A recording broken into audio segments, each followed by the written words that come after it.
Hoje a gente vai fazer a nossa primeira aula síncrona da disciplina, né, do componente curricular de administração estratégica.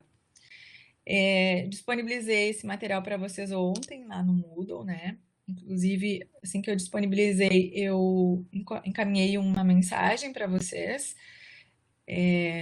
dizendo onde ele estava e que a gente utilizaria ele na aula de hoje, né? O que que eu tenho como proposta, né, para vocês hoje?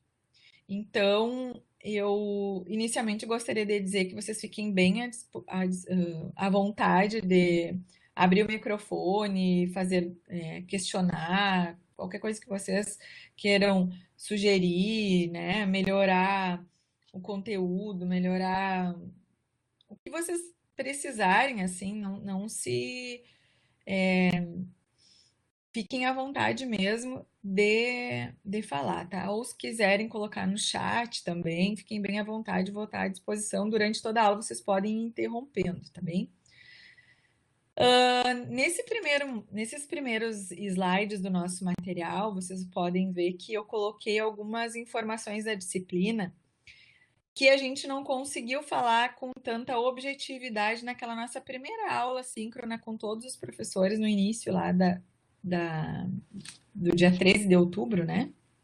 Onde a gente falou um pouquinho geral das disciplinas como um todo, tinha os outros professores também. E também eu gostaria de explicar para vocês, né, o porquê que, no meu caso, a disciplina de vocês acabou entrando no Moodle, o conteúdo entrou no Moodle um pouquinho atrasado, né?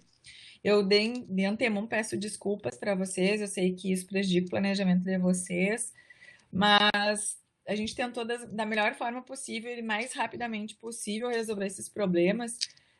Como eu sou, vocês sabem que eu não sou docente vinculada à Unipampa, né? Sou servidora de outra instituição, então eles precisavam me vincular à Unipampa inicialmente, ao sistema acadêmico e administrativo da Unipampa, para depois eu poder migrar para o Moodle e aí então preencher o Moodle, tá? Então, foi por este motivo que eu acabei conseguindo ter acesso ao Moodle só no final da semana e colocar o conteúdo mesmo para vocês ali na sexta-noite, no sábado, tá? Então, peço desculpas para vocês mesmo, foi um imprevisto, mas agora está contornado e acredito que para os outros componentes isso não vai acontecer, né? Era só mais mesmo nesse início de vínculo mesmo, né? Questões de sistema, questão bem operacionais mesmo. Mas eu tentei, gente, colocar a primeira semana ali numa atividade muito aprofundada, justamente para tentar compensar esse imprevisto que aconteceu. Eu recebi sugestões, né, através das tutoras, sobre os prazos, né? Alguns alunos acharam um pouco apertados, assim. Porém, eu sei que a unidade 1 ela é bastante extensa, né, na apostila de vocês. Porém, a semana 1 ela era somente um fórum, né? Não tinha muita atividade, não tinha questionário, não tinha pesquisa, não tinha leitura complementar. Era um fórum a respeito da própria atividade, própria leitura, né, decorrente da unidade 1. Mas, de qualquer forma, né, como eu disse para vocês, sou bem flexível, eu aceitei a sugestão dos alunos e a gente postergou os prazos sem problema nenhum. Pode passar, Michele, o primeiro slide aí.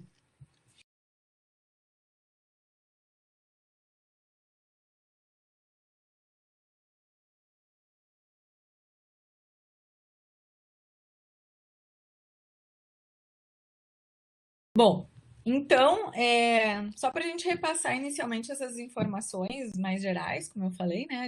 A nossa disciplina, então, ela está dividida em 5 unidades, né? Que são aquelas unidades conforme a apostila que vocês tiveram ela disponibilizada lá na semana 1, né? Nós teremos, como todas as outras, 8 semanas de aula, né? Iniciamos lá no dia 12, que era feriado, então nós tivemos aquela aula síncrona no dia 13. Teve esse imprevisto que eu falei para vocês, né? Consegui acesso mais no final da semana. E no dia 5, então, nós terminamos com a nossa prova, né? Isso tudo está no plano de ensino, né? Mas só para vocês ficarem de forma mais resumida com essas informações. Então, nós tivemos a aula dia 13 de outubro com todos os professores e 27 hoje, e a próxima aula vai ser no dia 17 de novembro. Como que a gente vai organizar essas aulas síncronas? Na aula de hoje, dia 27, a gente vai ver a unidade 1 e 2 da apostila, né, que são bastante teóricas. Na aula do dia 17 de novembro, a unidade 3 e 4. E a aula sim, e a unidade 5, vocês vão ver que elas são casos práticos, né? Inclusive, a gente vai ter uma atividade referente a esses casos práticos de planejamento estratégico no setor público. Então, ele não é um conteúdo que que eu preciso integrar enquanto teoria para vocês. Porém, claro que a gente vai falar sobre ele na aula do dia 17. Pode passar, Michele.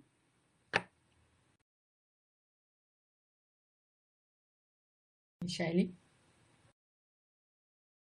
Obrigada. Gente, a gente teve que fazer uma adaptação, não consegui projetar os slides, daí a Michelle está me ajudando, tá projetando para vocês. Então, eu fiz esse quadrinho, essa tabela, resumo, que eu até passei para as tutoras e elas podem depois disponibilizar para vocês também. Mas está no material, né? Então, vocês já têm ele disponível. Que aqui é um resuminho de todas as atividades e prazos e valor, tá? Então, nós já tivemos o fórum da unidade 1, que iniciou dia 17, quando eu consegui ter esse acesso. E aí, conforme sugestão de vocês, o prazo estava menor, eu posterguei para 31 de outubro. Depois nós temos, então, referente à unidade 1, nesse primeiro momento, era somente o fórum da unidade 1. Depois nós temos o fórum da unidade 2, que abriu no dia 19, já na segunda semana, né? Imediatamente depois, também até 31, valendo 0,20 também. No final da segunda semana, então, a gente abriu o questionário no dia 20, ali eu abri para vocês, né? Questionário referente à unidade 1 e 2, é um questionário com 10 questões, é certo e errado, bem tranquilo. Com questões que eu julgo mais pertinentes referente ao conteúdo. Como eu falei, a unidade 1 e 2 de vocês são unidades bastante densas, né? Em especial a unidade 1. Ela fez toda uma contextualização. E aí vocês podem ver, inclusive, que no questionário tem mais questões da unidade 1 que da unidade 2, né? Porém, eu tentei contemplar os assuntos mais importantes referentes a cada unidade. Então, esse questionário ele fecha no dia 2 de novembro, no feriado, né? Na segunda-feira. Deixei para vocês, porque a gente sabe que muitos trabalham, de repente vão conseguir acessar o Moodle durante o fim de semana ou durante o feriado, então eu já deixei no dia 2, os fóruns fecham no dia 31, mas o questionário fecha no dia 2. Esse questionário, então, vale 1 ponto. Depois nós temos na sequência o fórum da unidade 3, que abriu ontem, né, dia 26. E aí vocês veem, eu fiz esse quadrinho justamente para mostrar que ele não vai iniciar e fechar na mesma semana, tá? Como a gente começou a dar mais prazo por sugestão de vocês mesmo, a partir do primeiro fórum, eu tive que ir dando mais prazo em todos para que vocês não acumulem em uma semana tarefas de 2 unidades, por exemplo, né? Somente naquela semana. Então, claro que vai acumular, mas de uma vocês vão ter mais prazo. E aí, no fim, vocês sempre vão ter 10, 12 dias para cada atividade, ao invés de 7 dias de uma semana fechadinha, tá? Então, o fórum da unidade 3 abriu ontem e ele vai até o dia 8. O fórum da unidade 4, ele abre dia 2 e vai até o dia 16. E aí, o questionário da unidade 3 e 4, que é sempre no final, depois que já passou as 2 semanas que vocês puderam estudar aquelas unidades, aí vem o questionário que contempla as duas, né? Ele vai abrir no dia 3 e também vai até o dia 16. Aí depois, por fim, a quinta unidade, né? Daí vocês vão ter o fórum da unidade 5, novamente abrindo dia 9, e vocês tendo a possibilidade de responder até dia 22. E a tarefa da unidade 5, que ela vai ser um pouco mais prática, né? eu ainda não formatei ela, mas daí naquela aula na próxima aula síncrona eu vou conseguir detalhar bem para vocês, mas com certeza antes eu já quero disponibilizar para que vocês tenham uma ideia do que vai ser feito. Mas na tarefa 5, então, a gente vai ter de 16 até o último dia da prova para vocês postarem, tá? Então, ali eu fiz todos os prazos de abertura e fechamento para que vocês tenham de forma resumida toda a nossa disciplina e o valor de cada um, tá? Então, se vocês forem ver, são 5 fóruns que vai fechar um ponto, né? 2 questionários, cada um valendo um ponto, vale mais 2, portanto, 8, né? A tarefa da unidade 5 vale 2 pontos, porque ela é um pouquinho maior, né? Então, ela vale 2, o que fecha 5. E aí, mais a prova, que vale 5 também, que vai ser realizada lá no dia 5 de dezembro. E depois a gente combina com os outros professores exatamente qual vai ser o nosso horário. E aí, fecha total de 10 da disciplina, tá? Vocês vão colocando no fórum se tiverem alguma dúvida. Pode passar, Michelle, a próxima.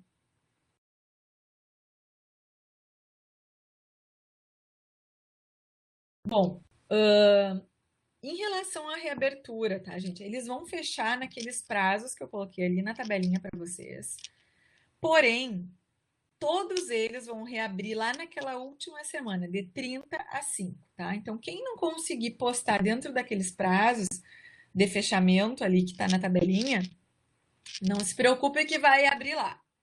Logicamente, ele não vai valer exatamente a mesma coisa que era quando vocês, que valia, né? Quando vocês deveriam postar dentro do prazo, se vocês postassem dentro do prazo. E aí vocês podem olhar, nossa, uma redução de 50%. Porém, o fórum vale 0,2, né? 50% quer dizer, vai valer 0,1. Não tem como eu fazer 20% de 0,2, né? Eu acho que fica. Vocês vão ter bastante tempo já para postar. Mas, assim, se vocês acharem que é demais, 50%, postem aí, falem que a gente pode conversar. Eu coloquei 50% que o fórum, daí ao invés de valer 0,2 cada postagem, vai valer 0,1, né? Já valia pouco cada postagem, eu digo, né? Não é um valor grande, assim, que vocês vão perder de nota. Eu fiz bastante tarefas para distribuir bastante a nota e não concentrar em poucas atividades que valessem muito. Esse foi o intuito, tá? Não é no sentido de dar muitas atividades para vocês fazer, e sim é no sentido de diluir essas atividades para que as notas fossem menores, e aí, caso não pudesse fazer alguma ou outra, não sairia tão prejudicado, tá?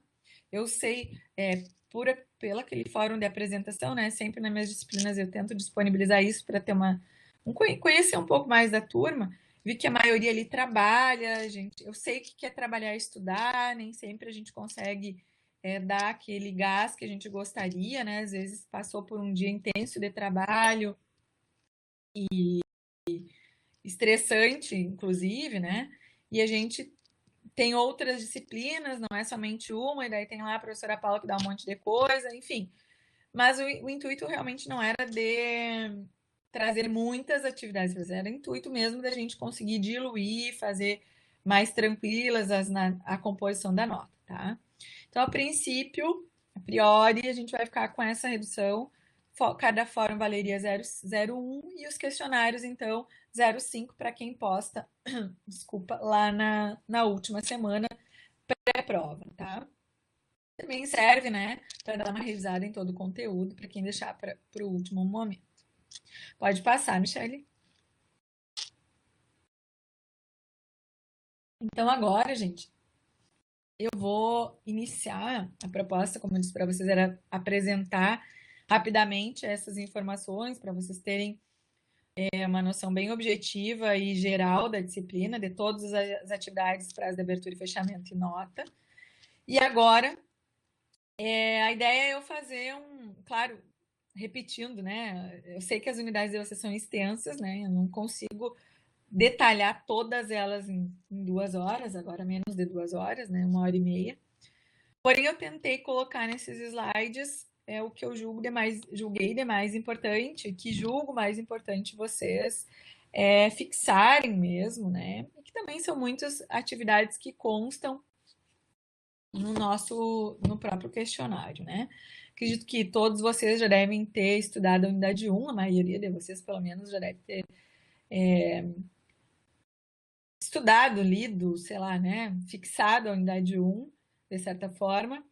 Então, e a unidade 2 também, porque a gente já está iniciando a unidade 3, né? Então, ela é uma unidade bastante teórica, como vocês puderam ver. A apostila é muito bem construída, ela tem autores muito bons, assim, respeitados da área e realmente vocês estão bem amparados, né, em relação a conteúdo relativo à administração estratégica e a planejamento estratégico, né? Então, iniciando, né, o conteúdo, eles fazem um contexto, uma contextualização na apostila a respeito da evolução do pensamento estratégico, né? Então, inicialmente, vocês podem ler lá ou podem ler outras bibliografias, né? A gente pode ver que existe, na academia sempre existe isso, né, gente? Sempre existe diferentes correntes de pensamento na área de administração estratégica não é diferente. É claro que a gente tem alguns pontos que são comuns, que todos corroboram da mesma ideia, porém existem alguns outros pontos que não, e que existem não divergências grandes, né? Mas muitas vezes alguns dividem de uma forma, outros dividem de outra, e a administração estratégica não é diferente, tá? Claro que a gente aqui sempre, na graduação, a gente tenta estudar o que é mais consolidado, digamos assim, né? E quando a gente vai, vocês desculpem se der para ouvir meus vizinhos, mas faz parte da aula, né? E às vezes vai ter uns cachorros também latindo, tá, gente? Me desculpem, mas não tem essas variáveis eu não consigo controlar muito. Bom, então, como eu estava falando para vocês, na graduação a gente acaba estudando muito mais o que já é mais consolidado, mais confirmado, mais consenso entre os autores. Quando vocês forem para uma pós, para um mestrado, né, para uma especialização, para um mestrado, enfim, aí a gente vai ver os pensamentos mais divergentes ou complementares, enfim. De qualquer forma, o conteúdo, o material de vocês, ele já traz assim algumas correntes de pensamento bem interessantes, né, sobre pensamento estratégico, e ele coloca em especial duas correntes, inclusive enfatiza que existem outras, mas as principais, segundo os autores que construíram a apostila, né? Então a gente tem a primeira corrente dos estudos do Bethlen, do Serra, Torres e Torres, né? E a segunda corrente, talvez, dos autores mais conhecidos, e na administração, talvez vocês, inclusive, já tenham escutado falar dele em outras disciplinas, que é do Mitzenberg, né?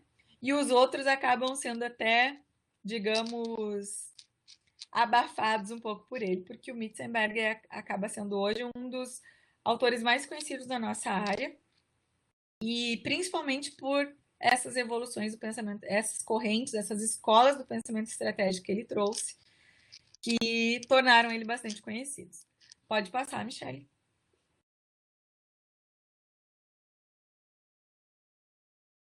Então, gente, iniciando, né, claro, pela primeira corrente, para a gente pontuar aqui, nós temos a primeira corrente, ela divide a evolução do pensamento estratégico em 4 fases, basicamente, tá?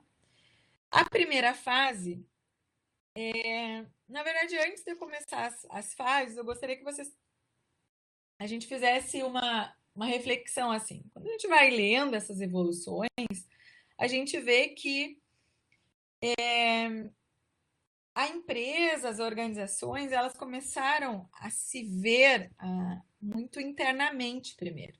E após que elas foram verificando que as variáveis externas são importantes, né?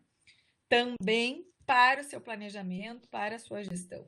Então, quando a gente vai ler a respeito de qualquer evolução na administração, seja na disciplina da estratégia, seja na disciplina lá de finanças, seja na disciplina de produção, Na própria introdução à administração, quando vocês começaram a ver Taylor e Fayol, a gente consegue observar isso, né? Que a empresa ela saiu de uma gestão zero, né? Não existia controle, não existia gestão nenhuma, não existia processo, não existiam procedimentos, e aí começou a se pensar nisso no decorrer dos anos, dos acontecimentos históricos, foram exigindo da empresa uma gestão mais organizada, mais profissional, né?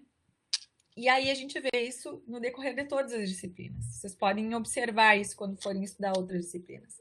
Então, na administração estratégica, ela não é diferente, né? Então, a gente estava muito mais voltada para o ambiente interno e, ao longo dos anos, foi se agregando outras variáveis para que a gente tivesse um planejamento da organização de uma forma muito mais completa, né?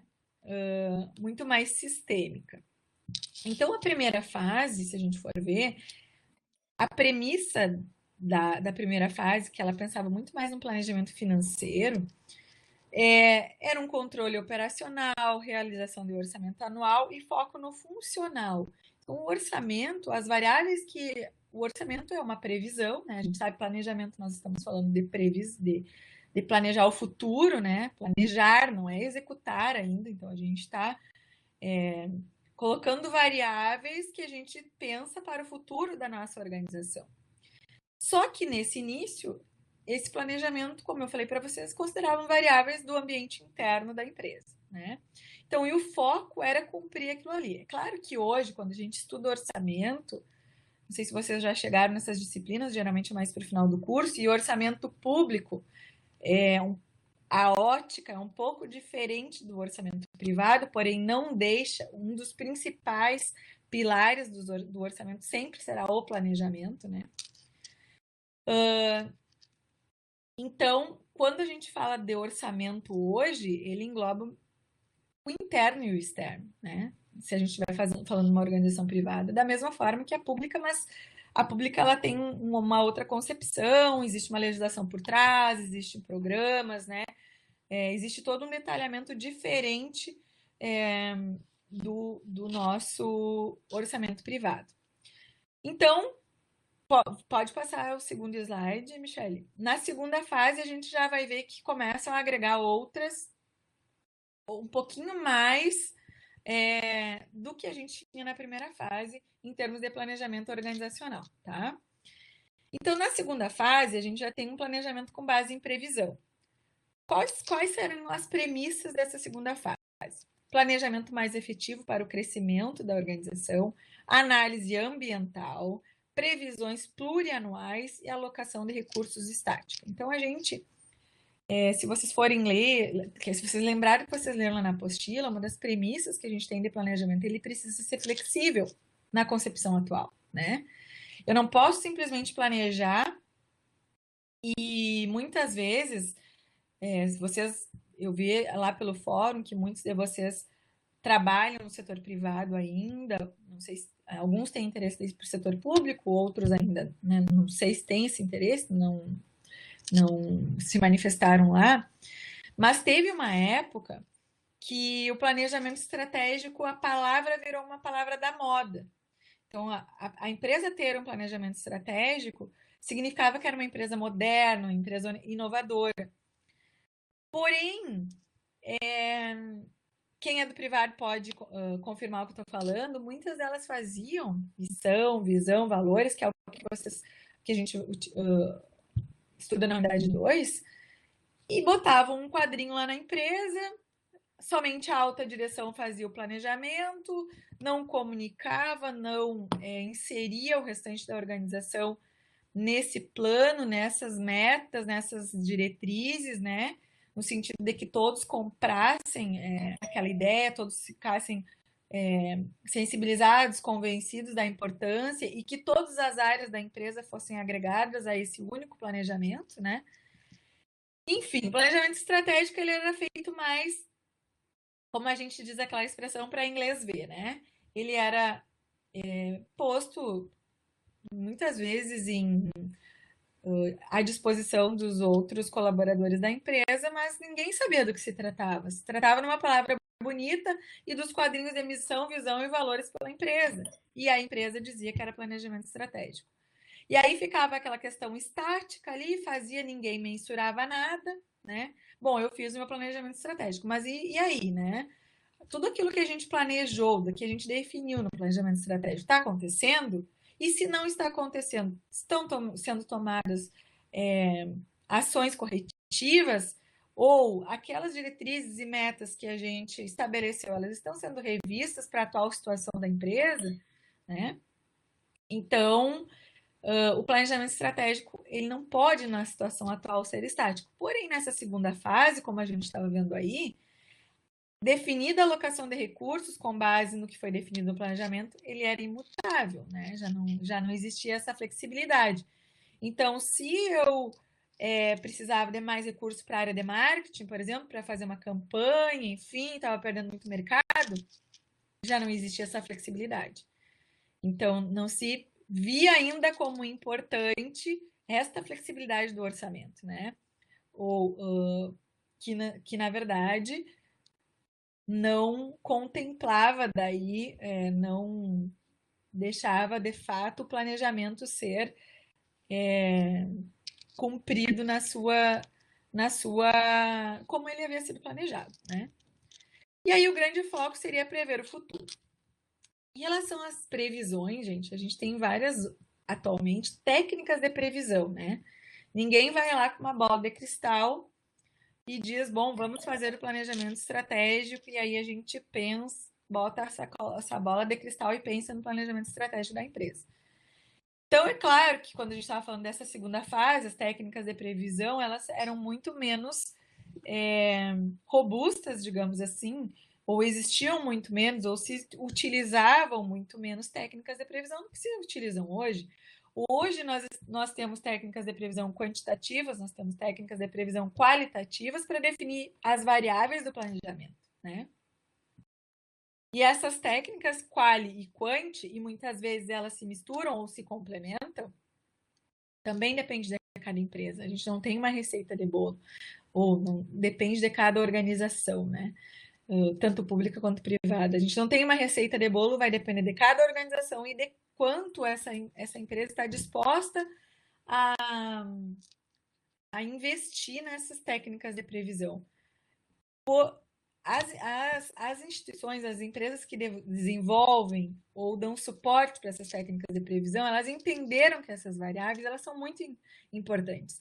A partir da definição, por exemplo, de previsão, pensando numa empresa privada, de vendas de determinado produto, tu planeja diversas etapas do teu ano, né, do teu planejamento.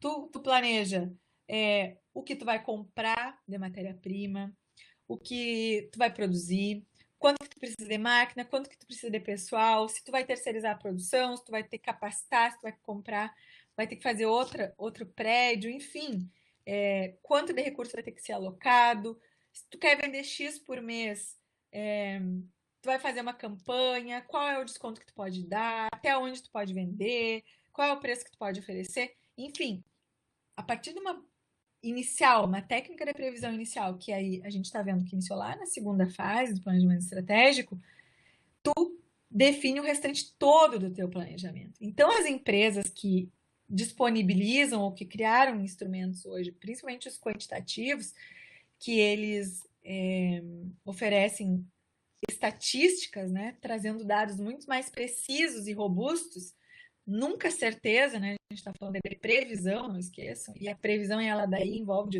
diversas variáveis para a gente ter uma previsão. Essas empresas elas sabem que elas são importantes para as organizações hoje. E aí, naturalmente, a gente sabe que oferta e demanda formam o preço do mercado, né? Muitas vezes e os valores são altíssimos. Então, como eu falei para vocês, depende muito da organização, de quanto a organização está disposta a investir neste primeiro momento, para depois ela ter esse restante do planejamento através de técnicas de previsão, tá? Então, aí, desculpa, aí a gente observa que pensar numa previsão adequada já começou lá na segunda fase do planejamento. Pode passar, Michele. Vou tomar uma água aqui, né? Porque já estou quase sem voz. Bom, na terceira fase, a gente começa a observar que as empresas, as organizações começam a olhar para outras, para o seu ambiente externo, né? A gente não pode mais planejar somente verificando as variáveis internas, sei lá, de capacidade de produção, incluindo aí tanto a parte de materiais, de matéria-prima, de capacidade instalada, quanto de recursos de pessoas, né? Recursos humanos mesmo, assim, em termos. Não é o termo mais adequado se usar recursos humanos, mas eu estou usando no sentido de recursos financeiros, humanos e operacionais, tá? Não no sentido de gestão de pessoas aqui. Então, na terceira fase, a gente observou que o planejamento estratégico ele já está começando a pensar de uma forma um pouco mais diferente, né? Ele já está olhando para o ambiente externo. E aí a gente consegue, como eu falei para vocês, ter uma visão mais sistêmica da organização. Outras variáveis influenciando no planejamento. É lógico que eu não posso pensar em quanto eu vou vender sem pensar no meu concorrente, ou por quanto eu vou vender se eu não pensar em qual é o preço que está sendo oferecido para o meu concorrente. Vou dar um exemplo para vocês em relação a custos, por exemplo, né? A gente pode mensurar que eu vou vender uma caneta e ali eu colocar quanto eu envolvo de energia, quanto que eu envolvo de mão de obra, de matéria-prima, colocar lá um percentual que eu quero para tirar acima do meu custo de produção, para finalizar o meu preço de venda, e eu fico, sei lá, vou vender uma caneta por R$ 10. Porém, o meu concorrente vende a mesma caneta a R$ 2, a R$ 5. Enfim, ele está no mesmo local físico que eu, ou seja, problemas de logística são os mesmos que os meus. Ele utiliza a mesma matéria-prima que a minha, porém, alguma coisa ele fez que ele está conseguindo vender a um preço menor que eu. Se eu olhasse somente as minhas variáveis internas, vocês acham que eu teria atingido algum percentual de mercado de vendas, sabendo que eu vendo a 10 e o meu concorrente vende um produto praticamente igual ao meu por 5? Então, se eu olhasse somente para minhas variáveis internas, eu fixaria esse meu preço a 10 e eu não ia ter uma participação de mercado que eu defini, digamos lá, no meu planejamento estratégico nunca. Aí eu começo, bom, mas por que eu não estou vendendo, né? Por que essa caneta que eu fiz todos os meus estudos de custos possíveis e cheguei colocando o percentual que eu julgo pertinente para ter acima do meu custo, e vendo por R$ 10, por que eu não estou tendo venda, né? Por que eu não consigo atingir o percentual do mercado que eu defini lá no meu planejamento? Bom, aí eu vou começar a olhar para o exterior da minha empresa. E eu vou ver que existem outras variáveis que daqui a pouco meu competidor, meu concorrente, ele está utilizando outro fornecedor. O fornecedor, ele tem uma política de pagamentos, uma política de crédito, digamos assim, muito melhor, né? Aí ele consegue, além dele baixar o preço, meu concorrente está fazendo uma política de desconto ou uma política de parcelamento para o cliente que eu não estou conseguindo porque o meu fornecedor não me permite. Enfim, gente, a partir do momento que a gente começa a olhar para o externo da nossa organização, a gente consegue colocar outras variáveis na nossa análise e refinar isso, refinar o nosso planejamento de forma que seja mais adequado possível para a realidade da nossa empresa, porém, para a nossa realidade de mercado, né? A cada vez mais as empresas têm uma competição não só local, não só regional, a gente sabe hoje que não é uma palavra manjada, é uma competição global. A gente sabe hoje que, por exemplo, eu moro aqui em Santa Maria, a gente tem lojas aqui que vendem na internet para a China também, né? Então, da mesma forma que a gente compra produtos chineses. Enfim, hoje a competição é global. Então, cada vez mais a gente antes utilizava variáveis externas ao ambiente mais locais, mais da nossa realidade, agora tem que se considerar cada vez mais diferentes variáveis, né? Então é isso que a terceira fase faz, né? Planejamento orientado para o exterior. As premissas: resposta crescente aos mercados e à competição, análise da situação e avaliação da competição externa cuidadosa e completa, avaliação de alternativas estratégicas, alocação de recursos de forma dinâmica. E o grande foco já é pensar estrategicamente. Então, agora, eu olhando para o exterior, eu vejo que muitas vezes eu tenho que adequar o meu planejamento, né? Para que a gente definiu, digamos, um percentual de participação no mercado, e eu, no decorrer do planejamento, que seja anual, que seja maior, eu vou ter que ir adequando essas informações para que eu chegue naquilo que eu planejei, né? Não, lembrando, nós passamos da fase que era simplesmente bonito dizer que eu tinha um planejamento estratégico, que era feito simplesmente pela alta administração, que se distribuíam os quadrinhos na empresa com missão, visão e valores, que muitas vezes a gente fazia os funcionários, os nossos colaboradores, decorar aquilo, porque podia estar lá no programa de qualidade do PGQP, não sei se vocês já tiveram a oportunidade de participar na empresa que vocês trabalham, e aí chegavam os avaliadores e tomavam, tipo tabuada, né, antigamente, né? Os colaboradores tinham que saber qual era a missão da empresa, qual era a visão da empresa, e hoje vocês podem verificar, né, estudando planejamento estratégico, administração estratégica, que aqueles quadrinhos lá de visão, missão e valores vieram disso. Então a gente passou dessa fase, né? Agora, de fato, é uma gestão, é um instrumento de gestão. É isso que as organizações têm que entender. Planejar hoje é essencial, porque quando a gente vê lá a introdução à administração, aquelas funções da administração, né?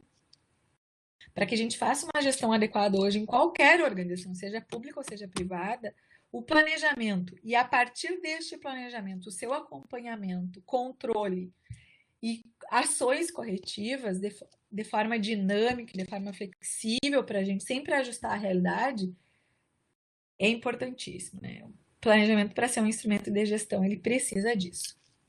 Pode passar, Michele?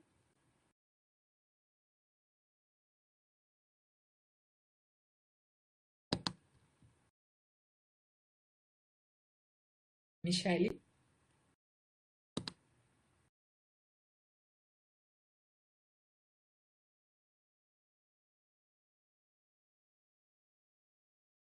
Acho que a Michele deu uma saidinha.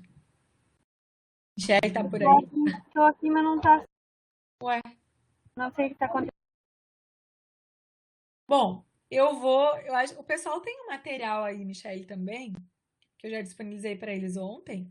Tu fica bem tranquila, vai vendo aí o que está acontecendo, que eu vou dar continuidade nos slides e o pessoal pode ir acompanhando pelo material que eles têm. Pode ser assim, gente? Me respondam ali no chat, por favor.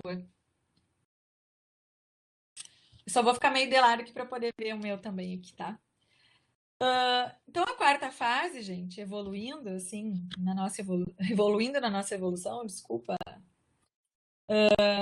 A gente, então, começa a fase de administração estratégica propriamente dita, né? Então, as premissas seriam orquestração de todos os recursos para criar vantagem competitiva, arcabouço de planejamento escolhido estrategicamente, para processos de planejamento flexíveis e criativos, sistema de valores e clima favoráveis. E o grande foco é criar o futuro. Então, é aquilo que hoje a gente observa, né? Como eu já falei, não vou repetir de novo. Já estou falando bastante que vocês devem estar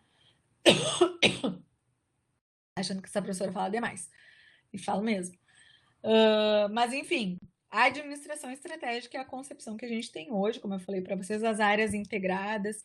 Se pensa num objetivo único e todas as áreas, dentro da sua competência, né, elas tentam construir ações para consecução desse objetivo maior da empresa, né, lá no planejamento estratégico. Então, a gente define uma determinada missão, bom, eu quero, como eu falei para vocês, eu quero, sei lá, 20% de participação no mercado no final de 2021. Beleza, como que nós vamos conseguir esses 20%? Aí vão entrar todas as áreas: pessoas, finanças, marketing, produção, e a gente vai construir um planejamento com ações de todas as áreas dentro de sua competência, e ali cada uma vai dizer como que ela vai contribuir para que a empresa, para a organização como um todo, chegue na participação do mercado de 20%. A partir dali se define tudo: o recurso que vai ser alocado para cada setor, os responsáveis por aquelas ações, os prazos. Por que isso? Porque é o planejamento, e aí sempre com aquela planejado e realizado, e essa confrontação de informações periodicamente é que a gente vai ver se nós estamos conseguindo alcançar aquilo que foi planejado. Se não, se sim, beleza, segue o planejado. Se não, me desculpem. Se não, o que a gente tem que fazer? Ajustar. Então, agora, nessa etapa de evolução, a gente já verifica que o orçamento é flexível, ele é dinâmico, ele precisa ter essa permissividade de mudanças, de ajustes, tá? Bom, na sequência, então, para aquela corrente de autores ali, da primeira corrente, são essas 4 fases, tá? Depois do material de vocês, eu coloquei a evolução do pensamento estratégico conforme a segunda corrente, que é do Mitzenberg e dos outros autores ali. Aquela figurinha que eu coloquei no material é a capa do livro deles, tá? Se chama Safari da Estratégia. Se vocês forem consultar o nosso plano de ensino, vocês vão ver que eu acrescentei lá na bibliografia complementar este livro, tá? Ele é uma certa bíblia, assim, da administração estratégica. Se vocês tiverem a disponibilidade de tempo, assim, quiserem aprofundar um pouquinho mais, é bem interessante esse livro dessa Safari da Estratégia, sabe? Ele é bastante usado em todas as graduações, e como uma leitura complementar, claro, né? E ele fala das 10 escolas de estratégias e de uma forma bem tranquila, e a gente vai entendendo, assim, coloca bem premissas e coloca os aspectos mais importantes, vantagens e desvantagens. Então, assim, se vocês forem até mesmo estudar para algum concurso, alguma coisa assim, né? Quem quer ir para a área pública, alguns colocaram lá que estão fazendo este curso para isso, né? Se forem depois fazer um concurso para a área de administração, ou alguns concursos, muitos estão cobrando a administração pública, né, gente? E dentro da administração pública se cobra estratégia, geralmente também. E aí essas escolas do Mitzenberg, elas são bem exploradas. Mesmo assim, não quero concurso público, não quero carreira pública, né? Eu tô fazendo para ter mais conhecimento, para conhecer mais a área pública mesmo. De qualquer forma, o livro Safari da Estratégia, dentro da área da administração estratégica, ele é um livro bastante recomendado, tá, gente? Então, coloquei ali a capa do livro, ele já teve várias edições, tá? E, na verdade, ele cita aquelas 10 escolas que a gente tem na sequência ali do livro, tá? Então, a primeira é a escola do design, tá? Que a formulação da estratégia é vista como um processo de concepção. Depois a gente tem a escola do planejamento. A formulação da estratégia é vista como um processo mais formal, né? Depois a gente tem a escola do posicionamento. A formulação da estratégia é vista como um processo analítico. Eu não vou. A gente já. 8h30, né? Essa parte das escolas eu vou deixar para vocês aprofundarem mais lá no material, porque a gente tem bastante slides ainda, né, gente? Tenho medo, tenho receio que a gente não termine, porque eu acabei falando muito. Mas, enfim, elas são bem tranquilas, né? Essas 10, assim, até porque a gente já estudou bastante das 4 fases ali, como eu falei para vocês. As divisões, elas são diferentes, mas na hora que a gente vai aprofundar, a nomenclatura é diferente, mas os autores falam muita coisa parecida, né? Então, a de posicionamento é um processo mais analítico, a empreendedora, desculpa, ela é vista como um processo mais visionário, né? Isso aí. Perfeito, Michelle, obrigada. Aí depois nós temos a cognitiva, né? Que ela, a formulação da estratégia, ela é vista como um processo mais mental. A escola de aprendizado, a formação da estratégia é vista como um processo emergente. A escola do poder, a formulação da estratégia, ela é vista como um processo de negociação, né? Depois, as últimas três citadas pelo Mitzenberg. A cultural, que a formulação da estratégia ela é vista como um processo coletivo. A ambiental, ela é vista como um processo reativo, aquilo que a gente falou, né? Então, vocês veem, eles dividem em escolas, mas não significa que eu vou fazer um planejamento baseado em uma escola só. Se a gente for ver, a gente consegue agregar essas escolas nas quatro, pegar essas escolas e pensá-las lá nas quatro fases, né? A escola ambiental, então, um processo reativo, ou seja, eu também vou ver o ambiente externo, e aí a partir daí eu vou pensar no meu planejamento. E a escola da configuração, a formulação da estratégia vista como um processo de transformação.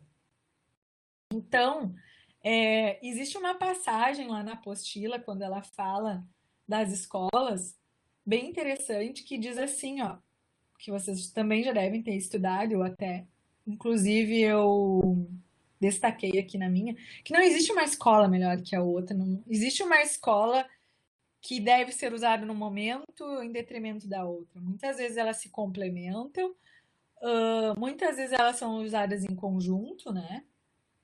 Deixa eu achar aqui em qual página tá.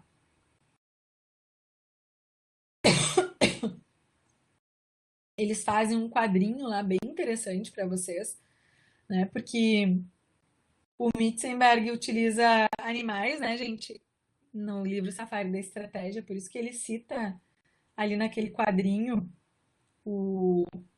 daquele quadro resumo das escolas, ele vai falando de alguns animais. Deixa eu ver onde é que tá. Acho que é logo abaixo do quadrinho. Não, é acima do quadrinho. Peraí. Mas enfim, o que ele quer dizer lá, gente, é que as escolas elas não são, elas não terminam uma e começa a outra, não é isso, tá?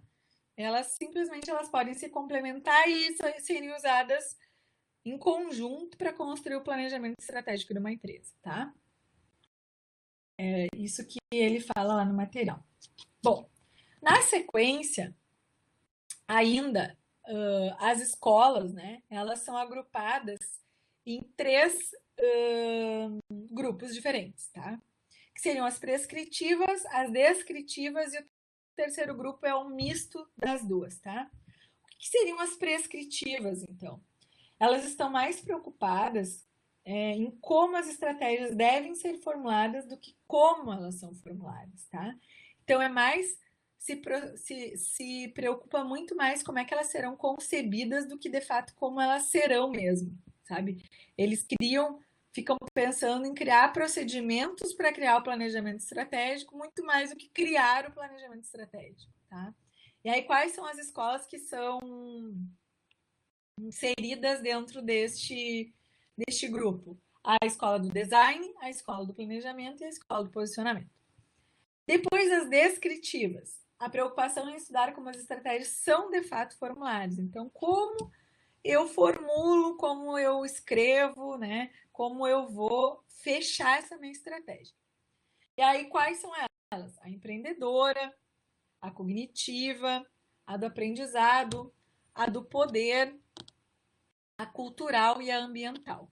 E aí, o terceiro agrupamento, como eu falei para vocês, é quando ele combina, né, as demais escolas. Desculpa, que ele pega, pinça coisas das prescritivas e das descritivas, né? E aí a escola que se enquadra neste grupo, neste terceiro grupo, que pinça tanto de prescritiva quanto de descritiva, é a escola da configuração, tá?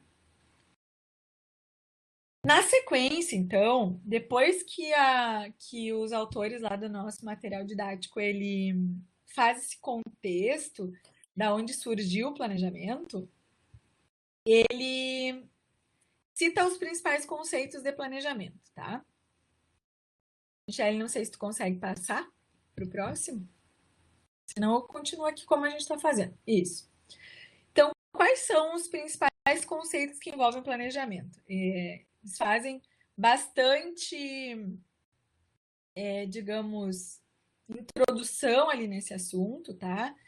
Mas eles dizem lá que vários dos estudos que comprovam que hoje, né, inclusive citam alguns estudos e outros instrumentos lá gerenciais, hoje o planejamento estratégico é o que é mais utilizado pelas organizações. Vocês podem, inclusive, assim, buscar, existem artigos acadêmicos, né, se for de interesse de vocês aprofundar o assunto, que eles fazem pesquisas, assim, nas empresas, se de fato elas fazem planejamento estratégico, se elas de fato executam esse planejamento e como que ele é feito, se ele é feito, como a gente falou lá naquela expressão para inglês ver, ou se ele é de fato feito como hoje se concebe como instrumento de gestão, né?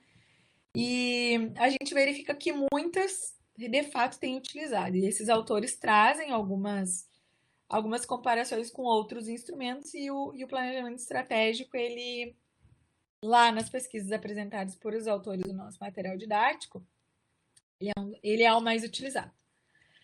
E aí eu coloquei para vocês para a gente relembrar, né? Porque talvez vocês faz bastante tempo que devem ter visto essa parte do Taylor e do Fayol. O processo de planejamento ele inicia lá nos primórdios da administração científica, né? Vocês lembram, não sei se vocês leram os livros do Taylor e do Fayol, a bibliografia básica deles, ou, né, as características gerais, mas enfim, lá com Taylor e Fayol, lá no início da nossa administração, do que se concebe de ciência administrativa, se começou a pensar no planejamento, né? E logicamente, vocês lembram daqueles filmes de Tempos e Movimentos do Chaplin, a gente vê que era um planejamento muito mais voltado para a parte operacional, de controle de custos, de procedimento formal, de processos mais padronizados, né? Esse era o planejamento que, se a gente for fazer uma associação, é a nossa primeira fase lá de planejamento, tá?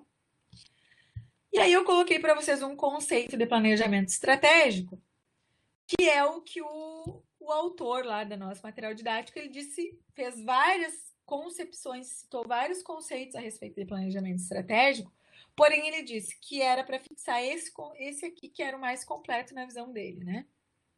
Então, o que seria o planejamento estratégico? Ele é um processo que consiste numa análise sistemática de pontos fortes e fracos da organização. E das... Deixa eu tentar virar mais a minha câmera aqui para vocês. E das oportunidades e ameaças do ambiente externo, com o objetivo de formular ou formar, né, estratégias e ações estratégicas com o intuito de aumentar a competitividade e o seu grau de resolutividade. Bom, gente, se vocês já começaram a dar uma estudadinha lá na unidade 3, vocês vão ver que a gente lá na unidade 3 está estudando as variáveis externas e internas e aquela matriz fofa, que é, quando a gente fala de ambiente interno, a gente está analisando forças e fraquezas da organização, ou seja, são variáveis internas. O que eu tenho de importante, de forças na minha organização e de fraquezas internamente? São aquelas variáveis que eu posso controlar. Já nesse conceito de planejamento trazido pelos autores, também tem essas oportunidades e ameaças do ambiente externo, que é também lá na nossa matriz força, oportunidades e ameaças, é o O e o A do FOFA, né? Então, são as variáveis do ambiente externo. Com o objetivo de quê? De formular estratégias e ações estratégicas com o intuito de aumentar a competitividade da empresa. Então, na verdade, resume tudo aquilo que a gente lá falou naquelas primeiras fases, né? Que depois eu falei para vocês que as escolas do pensamento estratégico também se incluem ali, só que com nomenclatura diferente. Enfim, a gente cresceu esse conceito, ele é completamente sistêmico. A gente analisa interno e externo com o objetivo de aumentar a competitividade da organização no seu ambiente, né? Junto aos seus, no seu mercado. Bom, Na sequência, os autores falam diversas coisas, tá? Então eu tive que dar uma resumida naquilo que eu achava mais importante, senão a gente não ia terminar nunca a unidade 1. Coloquei, assim, as características do planejamento estratégico, tá? Então, nós temos lá que o planejamento estratégico ele deve ter um caráter abrangente. O que seria o caráter abrangente? Estudar e analisar todos os aspectos da organização e não apenas parte dela ou de determinado setor. Então, aquilo que nós falamos também anteriormente, né? É analisar todos os aspectos internos e externos de forma e as variáveis de forma mais ampla possível. Tudo aquilo que pode atingir a consecução do seu planejamento, tá? Todas as variáveis de todas as áreas. Então, não é mais aquele pensamento de se fazer um planejamento de cima para baixo. Por mais que a gente saiba que a gente tem um planejamento estratégico, tático e operacional, que são níveis dentro da organização, a gente sabe que na construção desse planejamento não é simplesmente o CEO da empresa ou o diretor da organização simplesmente dizer assim, olha, esse é o planejamento estratégico, executa. Né? O caráter abrangente é analisar variáveis internas e externas tendo a contribuição de todas as áreas, de todos os níveis dessas áreas, tá? Então, tanto da área, por exemplo, vamos pensar na área de produção. Bom, eu vou ter o pessoal do operacional, vou ter uma gerência média e eu vou ter um diretor de produção.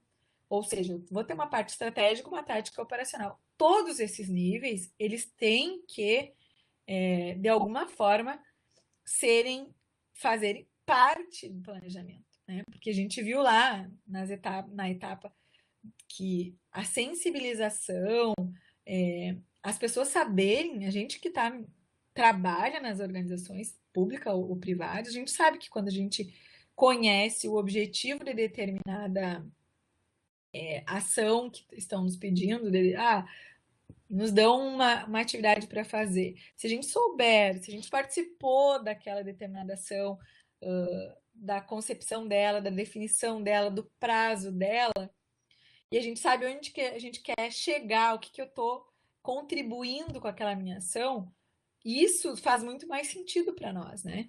Mesma coisa no planejamento estratégico a nível organizacional. Quando a gente consegue incluir todos os possíveis interessados, todos os colaboradores que sejam ouvidos, não digo todos 100%, gente, mas dependendo do tamanho da organização, a gente sabe que isso é impossível, né? Como eu falei, não existe uma receita de bolo. Porém, quanto mais a gente conseguir contribuições de todos os níveis, mais variáveis a gente incluiu, mais abrangente é o nosso planejamento, mais possível e provável dele ser mais redondinho, digamos assim, ele terá essa possibilidade, né? Quanto mais as pessoas forem envolvidas neste processo, mais a gente vai conseguir que elas trabalhem para a consecução daquele planejamento, né? E esse planejamento, ele também tem que ser temporal. Não adianta eu dizer, eu quero, aquele meu exemplo, eu quero aumentar em 20% a minha participação de mercado. Mas quando? Sei lá, daqui 1 ano, daqui 10 anos, ou quando der. Então, não existe isso, né? A teoria, a academia, a ciência nos diz que a gente precisa temporalizar isso, a gente precisa dar um prazo para esse planejamento acontecer. Porque se a gente consegue dar este prazo, a gente consegue mensurar se a gente está conseguindo atingir aquilo que a gente está se propondo dentro do prazo previsto, né? Claro, gente, sempre lembrando, a gente tem variáveis externas, né? A gente está analisando sempre da forma abrangente e sistêmica o nosso planejamento. Então, a gente tem variáveis externas que podem mudar essa nossa primeira definição de prazo. Por isso que a gente falou anteriormente que o planejamento ele precisa ser flexível, né? Ele deve ser alterado, ele deve permitir ações corretivas para que a gente adeque as nossas ações, o nosso planejamento para melhor momento ou situação que a empresa está naquele momento, né? Então, ali diz, ter um espaço de tempo determinado previamente, caso contrário, não faz sentido. Deve-se estabelecer um horizonte temporal para o atingimento das metas da organização. Somente assim a gente vai conseguir fazer aquela comparação do realizado e do previsto no planejamento, tá? Pode passar.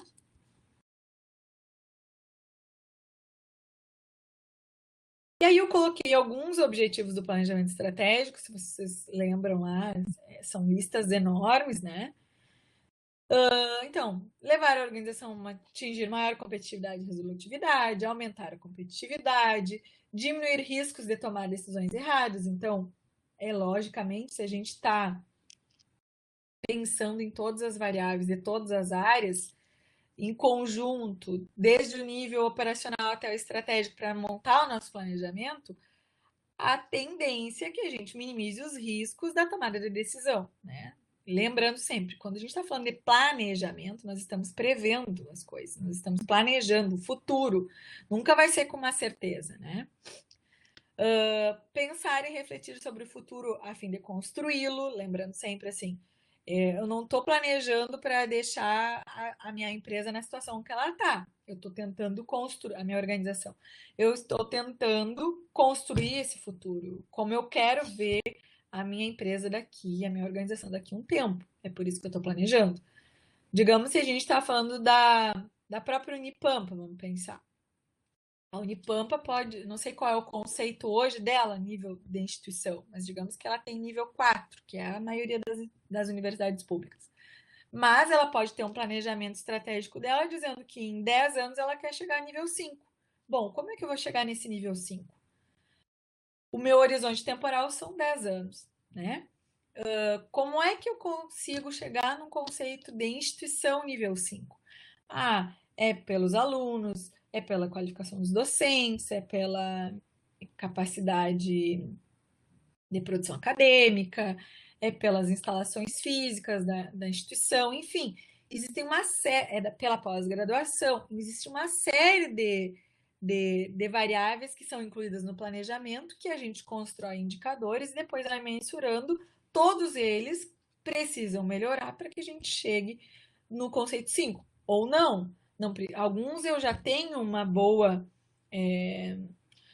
nota, eu preciso melhorar outros, aí vou ficar nesses outros. Mas no momento que a gente analisa todas as variáveis, eu consigo aí sim definir quais eu preciso focar, quais as variáveis, quais os indicadores que eu preciso melhorar, o que eu preciso fazer, as ações que eu preciso fazer para que esses indicadores melhorem.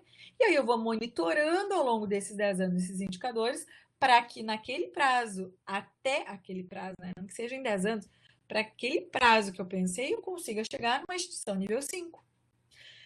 Se eu conseguir mensurar tudo isso, vocês concordam comigo que eu consigo ir controlando e ajustando? Enfim, a produção acadêmica não está atingindo o que eu defini lá no meu indicador. O que está acontecendo?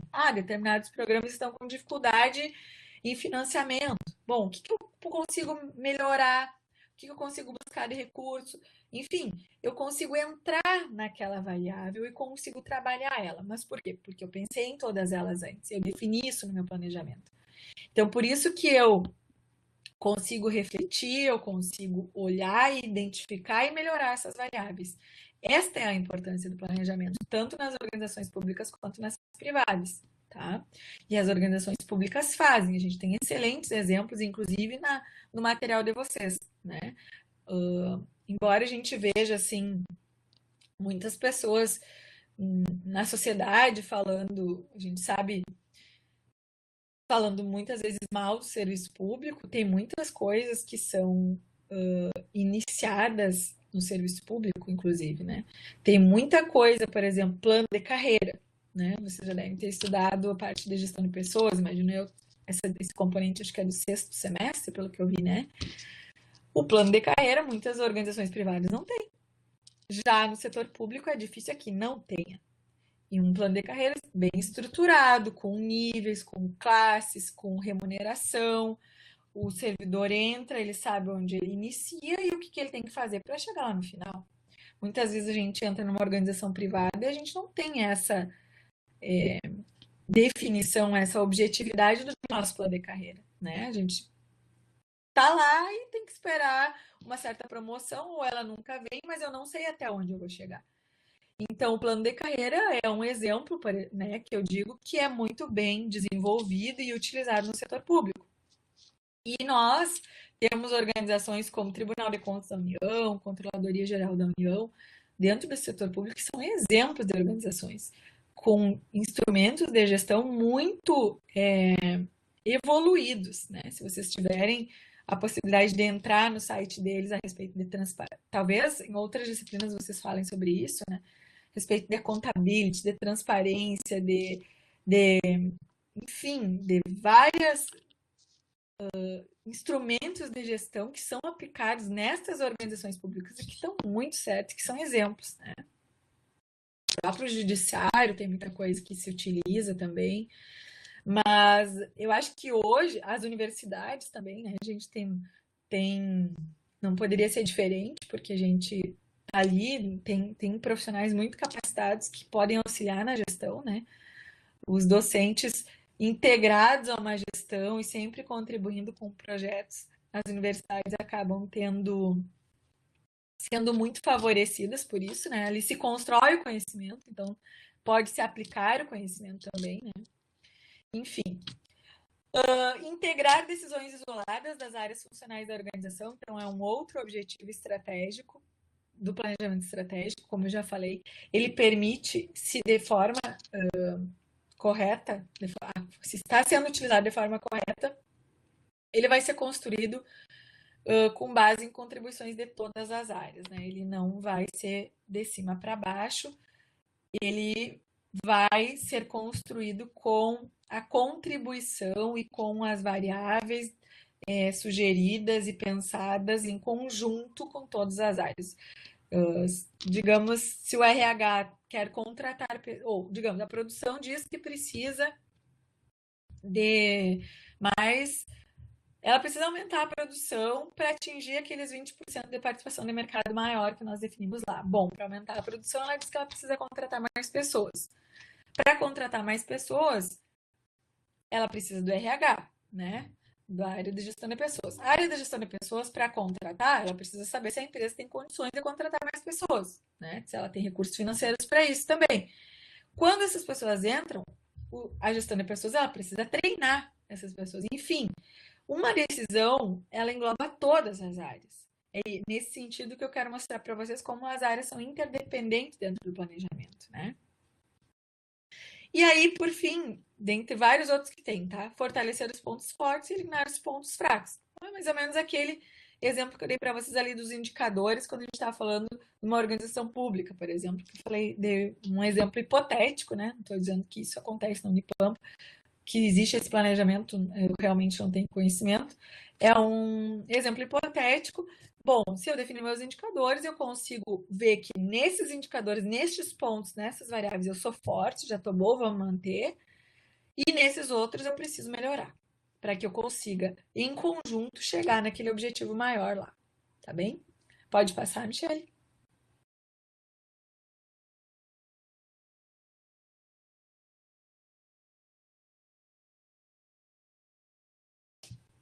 E aí, né, coloquei esse quadrinho que também tá lá da apostila de vocês.